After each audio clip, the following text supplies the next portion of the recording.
filan bilmem ne, sömürgecilik, bilmem ne, bunları da anlatmaya çalışıyor bir tarafta. Ben, onlar anlatıyor ama ben diyorum bana nasıl işkence edecekler. Sonra bayılmışım. Bayıldığımda hemen bana müdahale etmişler yani ayağıma. Hı hı. Çok kan çünkü.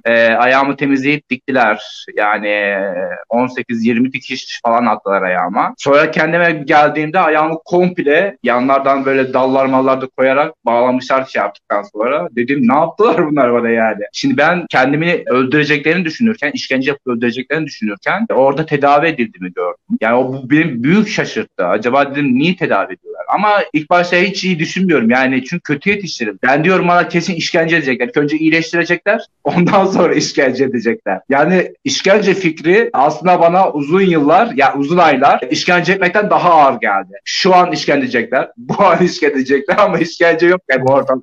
Bir nokta daha var. Onu da ben sizden rica ediyorum detayını. Çünkü yani insanlar gerçekten bilsin, gerçekleri bilmelerini istiyorum, duymalarını istiyorum.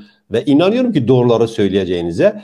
Çünkü birçok insan sizi tanıyor. Yani geçmişteki yaşadığınız şeylerden dolayı. Siz o işte bir kampa falan götürüyorlar mutlaka. Yeme içme konusu, davranma konusu ya da farklı işte azarlama, küfür, hakaret vesaire gibi dışlama, yani o tür şeylerle karşılaştınız mı? Nasıl, neler yaşadınız o dönemde?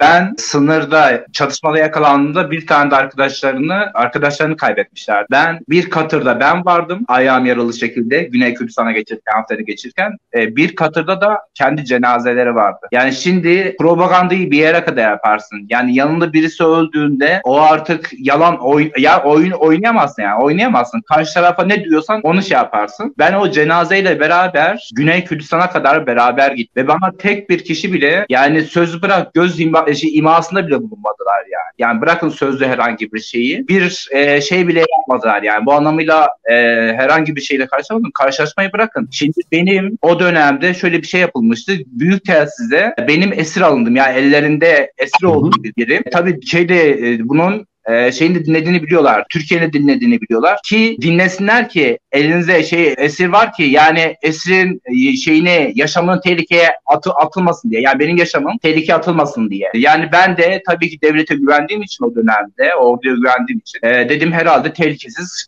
yaparız. Güney'e geçeriz. Yani yapmazlar herhalde.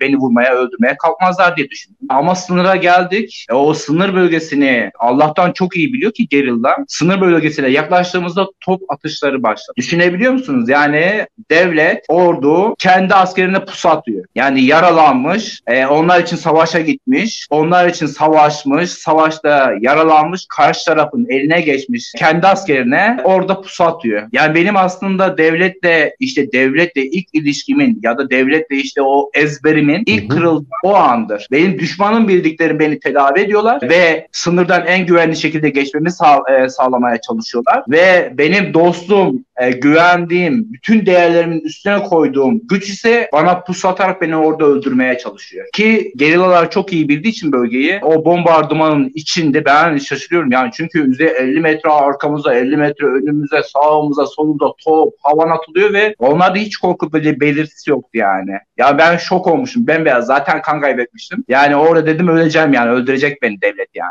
Sonra geçtik, güneye geçtik. Hı hı. Ondan sonraki süreç, oraya nasıl işte artık kendinizi güvende hissetmeye ne zaman başladınız? Onlarla diyalog kurma noktası, işte o çelişkilerin biraz kaybolması, biraz da o süreci lütfen. Yani zaten bu yaşadıklarım yavaş yavaş var olan gerçekleri de sorgulamaya başlattı beni. Yani o ezbere verilen bilgileri yerine artık gerçekten yaşayarak, öğrenerek, ön yargım olsa bile öğrenerek, deneyimleyerek yani Kürt halk gerçeğiyle hesaplaşmaya başladım. Yani PKK'nin şahsında gerillanın şahsında aslında Kürtlerle yüzleştim. Kürt halkıyla yüzleştim. Çünkü biz Kürtlere düşman yetiştirildik. Yani biz Kürtlere düşman büyütüldük yani. Biz camiye gittiğimizde hoca Kürtlere küfür ederdi yanımızda. Biz okula gittiğimizde okulda öğretmen küfür ederdi Kürtlere yani yanımızda. Ya da işte ülke ocaklarına gittiğimizde, mahallemizde biz her tarafta Kürt düşmanı olarak yetiştirildi. Yani sadece Kürt değil ama çoğunlukla Kürt olduğu için Kürt diyorum. Yani Aleviler, diğer halklar, yani hepsine Türk hariç düşman olarak yetiştirildi. Şimdi sen böyle olunca kolay kolay çözülemiyorsun. Çünkü ben esir düşmeden de bir şeyleri gördüm. Ben mesela canlıyken insan kesildiği zaman midem kaldırmadı. Ben gittim yani kusmaz zorunda kaldım. Gittim midemi boşalttım bir yerlerde. Sonra gel dersen nasıl insansın? Sen Türk değil misin? Buna niye dayanamıyorsun? Niye yapamıyorsun? Mesela insanlığımız yine küçücük bile olsa bir yerlerimizde insanlığımız kalmışsa da TSK yıkmaya çalıştı tüm o davranışlarla. Yani sadece karşı tarafı işkence etmiyorduk. Aynı şekilde bu bizim insanlığımızı da beraberimizle götürüyordu. Özür dileyerek bir şey sormak istiyorum. Orada çünkü kafama takıldı. Belki izleyiciler de mutlaka merak etmiştir. Yani siz kendiniz şahit oldunuz mu? İşte gerilla, işkence ya da bir yerlerini, uzuvlarını kesme ya da falan gerçekten şahit oldunuz mu?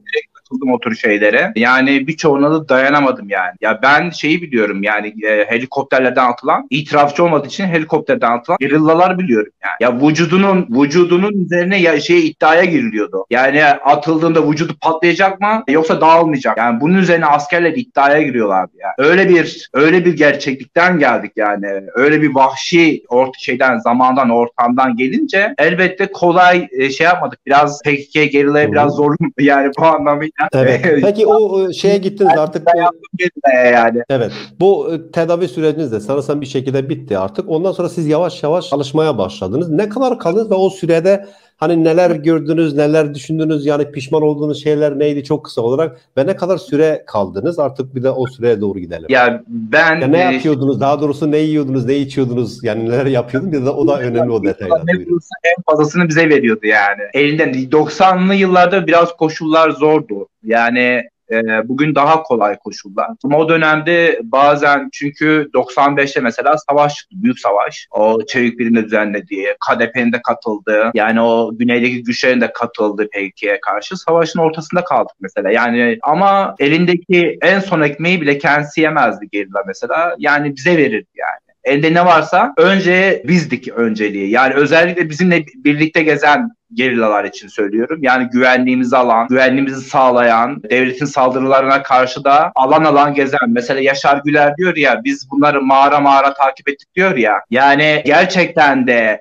doğru söylüyorlar. Yani bizi özellikle arayıp öldürmek istiyorlardı. O yüzden sürekli bir kampta kalmıyorduk. Yani 6 ay atıyorum Haften'de kalıyorsak 6 ay atıyorum Metina'da ya da işte Gare bölgesinde kalıyorduk. Yani niye? Çünkü devlet bizi tespit ettiğinde bir şekilde, yani nasıl tespit ediyordu? Gazeteciler geliyordu. Onların içinden biri yani bulunduğumuz alanı söylerse ya da temsilci ya da başka birileri yanımıza geldiğinde yani eline birileri tarafından bilgi geçildiğinde ya da KDP bir alanda bizi görmüşse, yine devleti bilgilendirirse, bulunduğumuz alan vuruluyordu sürekli. Yani o zor koşullarda işte ne bulursak beraber yiyorduk. Yani bazen kuru ekmeği paylaşıyorduk. Yani bazen domates gördüğümüzde domatese altın muamelesi falan yapıyorduk yani. Sebzelere altın. Yani siz bir anlamda orada artık bir böyle çok samimi bir ortam, bir arkadaş gibi bir ortam mı yaratıldı? Nasıl yani? Gerilla yani şimdi tamam yani savaş tarafıyız böyle karşılıklı. Yani savaş sözleşmesi de var elbette. Ama olsun yani biz iki halklar bir arada yaşadık yani. Bu anlamıyla PKK'de bildiğimiz gibi militarist bir örgüt değil. Militarist bir yapı değil. Yani bir süre sonra artık o şeyler tamam. Hep şey kalıyor elbette. Yani sen esirsin. PKK'de seni alan. Yani statüler hep kalıyor belki ama siz o fotoğrafı hatırlıyor musunuz? Şu anda yuvarlak çerçeve aldım. Sanırsam sizsiniz değil mi bu? Evet. Yani o zaman bayağı gençtim tabii ki. Evet, hatırlıyorsunuz ve o anlar da aklınıza geliyor. Peki Altın ve diğer arkadaşlar. Evet. Şimdi şey var. Ben Sayın Yaylalı, sizin serbest bırakılma süreci de var biliyorsunuz. Siz sanırsam 1 yıla aşkın kaldınız esir olarak. 2 yıl 3 ay. 2 yıl 3 ay. O dönemde en uzun biz kalmıştık yani. 2 yıl 3 ay kaldınız da ondan sonra nasıl bir süreç başladı? Duyduğunuz zaman... Katliamda yaşamını yitiren askerlerdi yani. En uzun şimdi onlar kalmıştı yani. Gare katliamında devletin katlettiği askerler en uzun süre kaldı. Ondan önce 90'lı yıllarda Gerçi bugün Cumhurbaşkanı Erdoğan dedi ki 5-6 ay kalmışlar dedi. Yani siz belki dinlediniz bilmiyorum ama çok tuhaf bir şekilde o da Herhalde halk da inandı, 5-6 aydan bahsetti. Neyse, evet, zaten o Gari katliamına da geleceğim. Onu sona doğru size soracağım. Bu süreci nasıl başladı? Yani sizin orada alınmanız, işte aracılar oldu, milletvekilleri araya girdi, o dönemin siyasetçileri araya girdi vesaire. Ben sonra biraz daha kısa bir sizin o görüşme anlarınız da var. Onu da ben izleteceğim. Biraz o sürece de değinin. Siz neler hissettiniz? Oradaki gerilla ne diyordu? Nasıl oldu?